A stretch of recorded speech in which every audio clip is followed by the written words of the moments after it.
బాద్షా ఎవరి వైపు ఉన్నాడు? బాద్షా డిసైడ్ అయితే వార్ వన్ సైడ్ అయిపోతుంది. మరి బాద్షా డిసైడ్ అయ్యాడా? భయపడేవాడు బానిస, భయపెట్టేవాడు బాద్షా.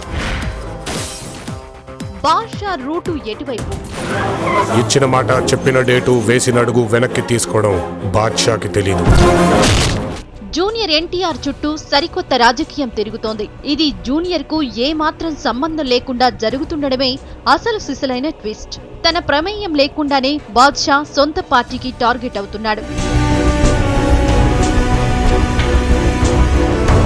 వెండితెరపై భారీ డైలాగులు పేల్చే సత్తా ఉన్న ఎన్టీఆర్ రియల్ లైఫ్ లో నోట మాట రాని పరిస్థితిలో పడ్డాడు.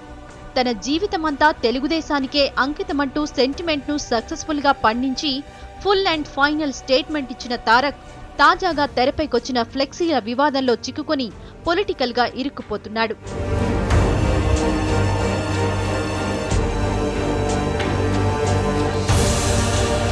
మొన్న బందరులో షర్మిల పాదయాత్ర సందర్భంగా జూనియర్ బొమ్మ ఫ్లెక్సీకెక్కింది. వైఎస్ఆర్సీపీ పార్టీ ఫ్లెక్సీలో తారక్ ఫోటో పక్కన అతని best friend well wisher Kodali Nani బొమ్మ కూడా ఉంది.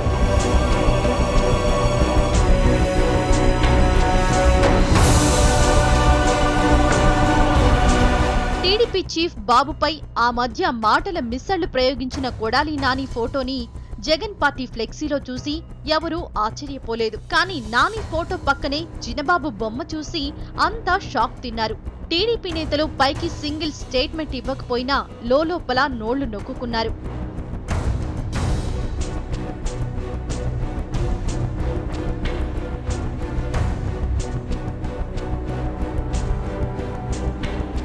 బందరులో ఎన్టీఆర్ బొమ్మ సంగతి మర్చిపోకముందే బెజవాడలో మళ్లీ ఈ నందమూరి హీరోను ఫ్లెక్సీకెక్కించారు జగన్ అభిమానులు.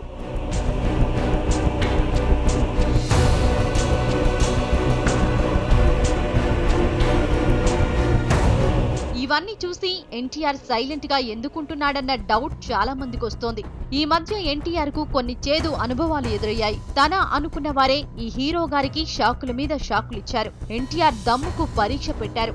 మొన్న మధ్య ఓ ప్రైవేట్ ప్రోగ్రామ్ కు వెళితే ఎన్టీఆర్ కు సినిమా అభిమానులే తప్ప పార్టీ అభిమానులు కనిపిస్తే ఒట్టు. బహుశా ఫ్లెక్సీ లొల్లిపై నోరు విప్పకుండానే పుట్టించాల్సిన చోట సెగ పుట్టించాలన్నదే తారక మంత్రం అయ్యుండొచ్చు.